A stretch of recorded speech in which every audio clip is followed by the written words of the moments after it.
Welcome to Getting Together Uneventfully, sponsored by the Avemco Insurance Company.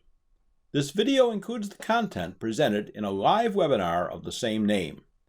Our topic relates to being safer during cross-country flights, whether they be 50 miles or 1,000 miles. We provide some useful information that will serve as a reminder from your planning through parking and securing. My name is Gene Benson, and I will be your narrator. In case you didn't know, Avemco is a sponsor of the FAST team and pays for the wings that we receive when we complete a phase of wings. Unfortunately, we cannot issue FAA wings credit for viewing this video. However, viewing the video does qualify you for the Avemco Safety Rewards program. Tell Avemco you watched this video and you might be eligible for a discount on your aircraft insurance at your quote for a new policy or at your next renewal. So let's begin our program. Fatal accidents happen frequently.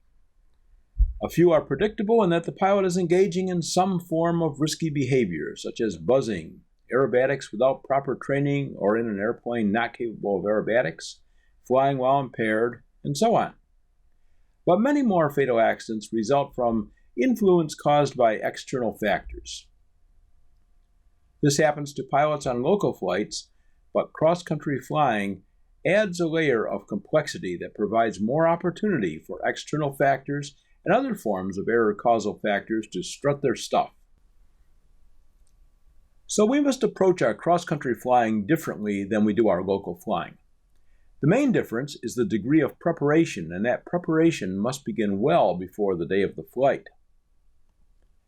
We can begin with the aircraft. Is it adequate for the task? Does it have the necessary navigation and communication equipment? Is it capable of handling the altitudes necessary for the trip? Can it carry the weight we plan to have along? We want to check it while there is time to correct any issues. Are we good on the annual inspection, the static system and transponder check, the ELT battery, and maybe the heater inspection if equipped with a gasoline-fueled heater? We need to take a critical look at the condition of our fuel caps and our tires. Should we get an oil change? Is there any evidence of insect contamination in the pitot tube? Is anything inoperative, and if so, will we be okay without it? We mentioned fuel caps. Taking steps to prevent the water from getting into the fuel is much better than trying to get rid of it. One big step in that direction is to make sure our fuel caps are in good condition. This photo shows a fuel cap that had undergone some sort of unauthorized repair. The airplane it was installed on experienced engine failure and a crash as a result of water contamination. Check for fuel contamination. If you find a problem, it might take some time to remedy it. There are several ways in which the fuel can become contaminated. The contaminants include most commonly water, but contaminants also can include dirt, jet fuel, and even living organisms. We could have an entire program on fuel contamination, but we will leave it there for now. During a pre-flight inspection, check for critters, past and present. Let's think about the birds and the bees, and oh yeah, the mice.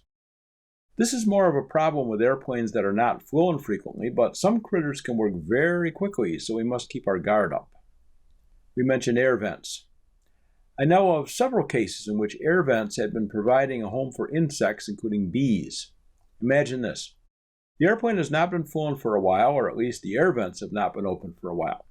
We are flying into the sun, it's getting pretty warm. So we open an air vent and the cabin is quickly filled with very unhappy bees. Some of the Cessnas are susceptible to this. The outside air vents are in the wing root. Sometimes there are screens inside the openings, but frequently there are not. They are also not typically covered when the airplane is parked, so they make a nice home for flying critters. Inside, we get fresh air by pulling out a tube, thereby opening the vent. If bees or other insects are in the vent, the airflow will push them through the tube and into the cabin. Other manufacturers' configurations are also susceptible to this. Moral of the story? Check those air vents before flight. We mentioned the pitot tube needing to be clear of insect infestations. A serious insect-related problem comes from the mud dauber wasp. There are different species with different colorings. These critters build their nests out of mud and favor small openings for their locations. They seem to really like pitot tubes and fuel vents.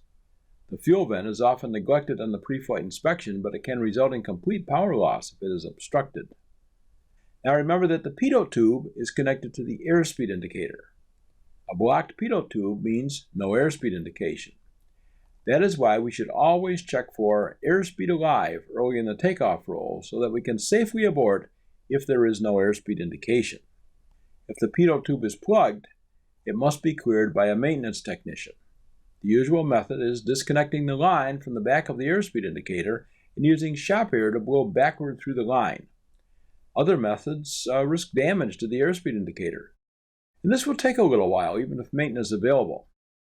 This check is best done at least a few days prior to the planned flight, and it might require a high-speed taxi to verify the airspeed indicator is working.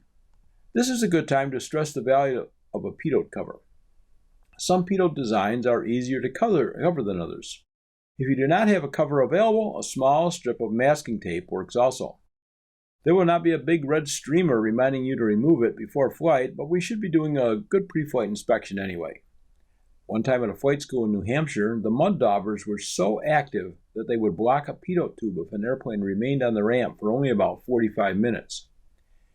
We were flying Piper Cherokees, for which there was no good pitot cover available at that time. Our solution was to put a roll of masking tape in each airplane. A strip of tape was put over the pitot opening at the completion of each flight and removed before the next flight. It worked, and nobody forgot to remove the tape. And if you fail to remove the tape, your practice of checking for airspeed alive early in the takeoff roll will catch the problem. Let's begin our next lesson with this. I don't know how I can say this more plainly. The number one cause of fatal cross-country general aviation crashes is flight with limited or no visual references by a pilot who is not fully proficient on this flight in maneuvering the airplane solely by reference to the flight instruments. This has little to do with whether or not the pilot holds an instrument rating. We say on this flight because proficiency can be adversely affected by items on the I'm Safe checklist, so it's only this flight that really counts. If you did not get anything else out of this presentation, please get this. If you are not totally on top of your game, do not fly at night, in reduced visibility, or in clouds. Doing so is like playing Russian roulette with 5 bullets loaded. It's just not a good idea. Also, well in advance of the flight, we need to look at our pilot. Current flight review? Current medical if needed? How about the recent experience requirements for takeoffs and landings, night, and IFR experience? Is an instrument proficiency check needed? I know that sometimes these recent experience regulations seem to be a nuisance and overly restrictive. We all know that there is virtually no enforcement of them, so they are really essentially voluntary. But they are not just arbitrary as a whim of some bureaucrat. They are written in the blood of the pilots and their passengers that have crashed in the past. Unfortunately, being legal does not guarantee that the pilot is safe. A cross-country flight increases the risk of having to fly mainly by reference to flight instruments. This might mean wandering into clouds, but it also applies to flying at night or over featureless terrain. How long since you have practiced any attitude instrument flying either under the hood or in a simulator? Have you reviewed the go-around procedure for the airplane you will be taking on your trip? How about dealing with crosswinds? This cannot be done well in a simulator. Only airplane experience works for this one. Is your personal minimums checklist or flight risk assessment tool up to date? Let's digress for just a moment to look briefly at a couple of example accidents. This one involved an instrument-rated pilot who was apparently not proficient, at least not on the day of the flight, in attitude instrument flying. The airplane was a Cirrus SR-22. The 67-year-old instrument-rated private pilot had about 2,300 hours total time and about 575 hours in this make and model. The purpose of the flight was to meet his family for an event in another state. The flight began in dark night conditions with a broken ceiling at 1,500 feet and 7 miles visibility. The pilot departed as a VFR flight. About 2 minutes after takeoff, the pilot was unable to follow the controller's instructions and indicated he wanted to return to the airport. The airplane crashed about 2.5 miles from the approach end of the runway. While visual meteorological conditions prevailed at the airport, statements from 2 pilots flying instrument approaches to runway 35 right suggest that the pilot likely encountered and was flying in the clouds to the south of the airport just before the accident. The NTSB probable cause states, quote, "The pilot's loss of control due to spatial disorientation. Contributing to the accident was the pilot's self-induced pressure to fly the airplane at night in marginal weather conditions." Now remember, the pilot was on his way to a family event, so there was a lot of external pressure going on there. And then how about this one? The 52-year-old pilot of this Mooney M20L had about 219 total flight hours, including 164 hours in this make and model. The pilot attempted a go-around at the destination airport following a cross-country flight. The pilot noted that the airplane was not climbing as expected and attempted an emergency landing in a parking lot.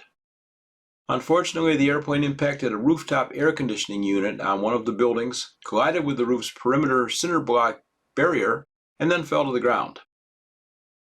The NTSB probable cause states, quote, "The pilot's failure to achieve climb performance and maintain sufficient airspeed during a go-around, which led to the airplane exceeding its critical angle of attack and experiencing an aerodynamic stall. Contributing to the accident was the pilot's failure to retract the landing gear in accordance with the go-around checklist." End quote. A lot of accidents happen on go-arounds. We need to know what the correct procedure is, practice it, and review it in our mind before we get that close to the ground. We're all familiar with the I'm Safe checklist, but looking at it on the day of the flight might reveal something that would cause us not to fly. But at that point, external pressure might cause us to ignore it. If we look at it a few days prior to the flight, we might be able to avoid that. For example, we might be able to plan for more sleep, or we might plan to avoid that impairing over-the-counter medication. Here are some must-know items to avoid being surprised.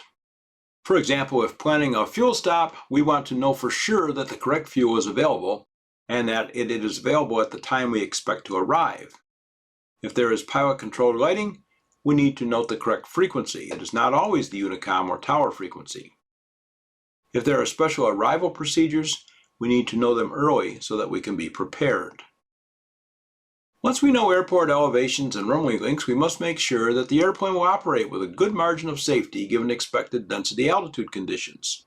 We must remember to comply with the procedures specified by the manufacturer to obtain the performance specified. Also remember to add a margin of safety. The airplane might not be new anymore, and we might not fly as precisely as the pilots who performed the test flights to obtain those numbers. Of course, we should not have to say that it is always important to make sure that we are within weight and balance limits, and that we have calculated our takeoff and climb performance for any airports that we might plan to use. We should also do that for any airports along the way that we might need to use for an airsick passenger, fuel, or any other reason. Here's a related example accident. The pilot and 3 passengers boarded the Cessna 172 for a night flight. The controller cleared the flight for takeoff and observed the airplane lift off about 2,000 feet down the runway. Shortly after liftoff, the pilot contacted the controller and reported that the airplane was not, quote, climbing fast, end quote, and that he wanted to make a left turn to return to the airport. The controller approved the left turn and observed the airplane begin a left turn and descend to impact with the terrain. A post-impact fire ensued. 4 young people, including the 19-year-old pilot, died in the crash. The accident happened when the pilot had only 12 hours logged since his private pilot check ride. NTSB analysis indicated that the airplane was loaded approximately 165 pounds overweight. The NTSB probable cause, quote, "The pilot's failure to maintain control of the airplane while returning to the airport immediately after takeoff, which resulted in the airplane exceeding its critical angle of attack and entering an aerodynamic stall during the turn. Contributing to the accident was the pilot's inadequate pre-flight planning, which resulted in the airplane being over maximum gross weight and its subsequent decrease in takeoff and climb performance. By now, we at least tentatively know who our passengers are going to be. Well in advance of the flight, we should share our personal minimums checklist or our FRAT with them. We should explain that this is general aviation and we do not have the capabilities of the airlines. There is a possibility that the flight will not depart, and they should have a backup plan for transportation if they really need to get to the destination. That removes the responsibility of getting the passengers to their destination if weather isn't good or if some issue with the airplane or the pilot arises. We are working to remove some of the possible external factors that might cause us to make a bad decision. This is still tentative, but many issues regarding loading or fuel range will come to light. We just saw an example of an accident in which the airplane was significantly overloaded. By looking at this well in advance of the flight, we can plan accordingly and communicate baggage limits and also the importance of being honest about their weight. So now we're up to the day before the flight and we can continue our planning with a weather overview. This is when we can get a tentative go or no-go decision. We can consider possible alternate routing if necessary, or consider possible alternate departure time or a different day possibly if the weather isn't looking real good. We can study our NOTAMs and review our emergency procedures. We should know the V-speeds for our airplane. Remember that the performance charts are dependent upon flying the airplane by the numbers. This is not an aerodynamics presentation, but we can see from the graph that the airspeed for our best angle of climb increases as our density altitude increases, while our airspeed for best rate of climb decreases as our density altitude increases. I use the rule of thumb that Vx increases about 1% per thousand, while Vy decreases about 1.5% per thousand feet of density altitude. Also on the day before the flight, we should be able to finalize our passenger manifest and set baggage limits. We should again remind our passengers about our personal minimums or our flight risk assessment tool minimums. We can choose what I call a final route, or a tentative final route is better. Our route is not really final until we're flying it. We want to make sure our passengers know what time we expect them to arrive at the airport. We should have a tentative departure time as a guide, but not share that with the passengers because somebody will take that as the time to arrive at the airport and still be late. If the weather or anything else looks like we will not depart or will only be able to fly part of the way to our destination, we should finalize our alternate transportation plans. Our pre-flight planning should include 2 items to help protect us from having a bad day because of carburetor ice. Refer to the carburetor ice probability chart, such as this one. Look at the relative humidity versus the outside air temperature to determine the probability of carburetor ice and whether it is listed as possible or highly probable. We will look at this as a warning, but we'll monitor for carb ice during the flight. More on that shortly. All right, it's finally the day we've been waiting for. Now we must be totally on our guard against our cognitive biases producing a bad decision. We will get that final weather briefing. We will really pay attention to the details. We will compare the actual conditions with what was forecast yesterday. Same goes for the pre-flight inspection. We want to pay attention to the details and use the checklist without interruption. Now for the passenger briefing, we want to say it like it is really important because it really is. We want to cover the operation of the door and the emergency exit, the location of the fire extinguisher and the first aid kit. If we have a ballistic chute, we want to discuss the operation of that. We want to remind passengers not to exit the aircraft with the engine running. We want to remind them firmly to stay clear of flight controls, buttons, and levers. Tell them about or remind them about sterile cockpit procedures, and tell them how to watch for traffic in the air and when it is important to speak up. For the before engine start time of our flight, this is a very, very important step. We want to avoid distractions during this really critical step. Is the tow bar removed? Are the control locks removed and stowed? All the covers and plugs must be removed and stowed. And we want to run the before engine start checklist. All right, it's before takeoff. Let's showtime. Let's do it right. Make sure the avionics are programmed before we taxi. Use the before takeoff checklist. Conduct a takeoff briefing, if only to yourself. And important, note the takeoff time. We worked hard to develop a solid plan for this flight. Now we must follow it, but we must also have an open mind for changing conditions and be prepared to deviate if necessary. As we proceed, remember that fuel is critical. We should monitor our fuel consumption by reference to time and also to the gauges. Beware of any discrepancy between what the gauges say and how much fuel we think we should have. We said that we should refer to the carburetor icing probability chart during our planning, but regardless of the probability, we must monitor for carb ice if the airplane has a float-type carburetor. Remember how to test for carb ice? Apply full carb heat, note a slight power loss, wait to see if power increases in a few seconds. If it does, ice was present, so leave the carb heat full on. Some airplanes have a carburetor air temperature gauge. This is another tool in the toolbox to avoid carburetor icing. If you have one of these, it is the only case in which the use of partial carburetor heat is allowed. Otherwise, consider the carb heat lever that you know as an on-off switch. If you have a carburetor temperature gauge, it is still a good idea to test for carburetor ice periodically. As far as routine carburetor heat, refer to the manufacturer's recommendations regarding the use of carburetor heat in the airplane you're flying. See what the pilot's operating handbook has to say. But in my personal experience, I've learned that the manufacturer's recommendations can fall short. Personally, when I bring the power back below the cruise setting, the carb heat goes on. As we continue en route, we must be vigilant for traffic. Learn how to scan the sky, solicit help from passengers, and always use flight following when it is available. So how about some help from technology? It is still up to us to see and avoid, but our tax dollars pay for the FAA to provide flight following in many areas, so we're wasting our money if we do not use it. It is more effective than ever now that ADS-B out is mandatory in most of the airplanes. The controller can now see airplanes that might have gone unobserved previously. However, we must consider flight following to be an aid and not a substitute for good see and avoid practices. There are also added advantages of using flight following. The controller can be of great help if a problem is encountered. Most general aviation airplanes are now equipped with collision avoidance technology. With ADS-B in technology, we can get a graphical display of known traffic. However, just like flight following, we must consider this to be an aid and not a complete solution. We created a fuel plan during our planning phase. Now we need to follow it. Remember to switch tanks as planned. Follow correct procedures, especially those regarding a fuel pump being on or off and in high or low settings.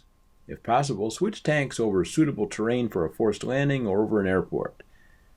Any change in the fuel system increases the risk of power loss. The risk is low, but it does exist. We must monitor the aircraft condition.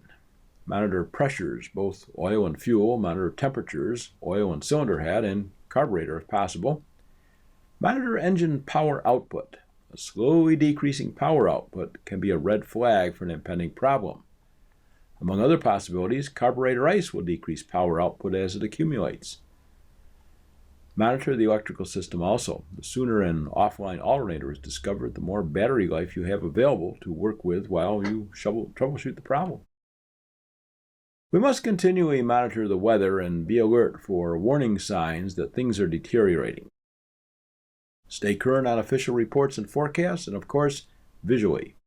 Verify wind and ground speed periodically. An unanticipated headwind or loss of a tailwind has been a cause of several fuel exhaustion accidents. We also need to monitor the pilot. I suppose that would be us. We want to monitor for nutrition, hydration, fatigue, hypoxia, carbon monoxide, and physiological needs. As for the latter, that might mean a need for a restroom. That can produce a significant distraction. It's better to make an unscheduled restroom stop than to continue on and have reduced concentration during approach and landing in an hour later. A graphic here shows a pulse oximeter. If you fly at higher altitudes, in an unpressurized airplane, or if you fly a pressurized airplane, or if you or any of your passengers have any degree of COPD, this is a good investment. They're small, portable, easy to use, and inexpensive. You can purchase one online for around $20. We should periodically monitor the passengers. Watch for signs of air sickness, oxygen, that would be either hypoxia or hyperventilation, and their physiological needs.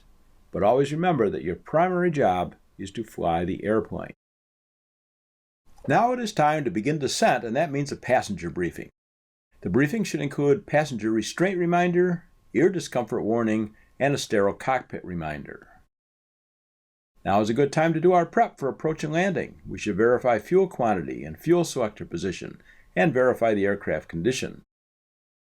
We also should listen to ATIS or the Unicom, verify the weather including the wind, and calculate, either mentally or with a chart, any crosswind including the direction and the velocity.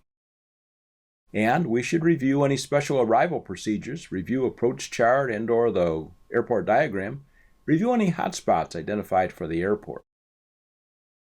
And we establish communications if we haven't already done so, and we try to form a visual model of the traffic. We run appropriate checklists and, very important, review the go-around procedure. Now it's time for our approach and landing. We run the before landing checklist, and on final, we use GUMPS or another mnemonic.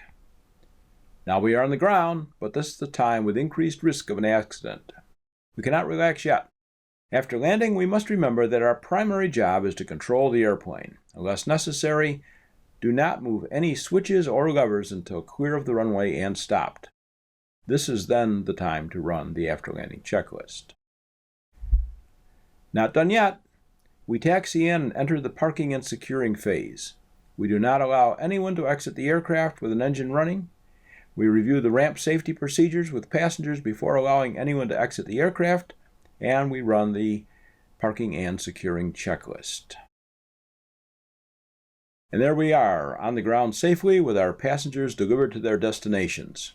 We can take great pride in knowing that we accomplished a successful flight and delivered ourselves and our passengers safely. For much more safety information, please visit our website, vectorsforsafety.com, and my website, genebenson.com. And please always remember, fly like your life depends on it.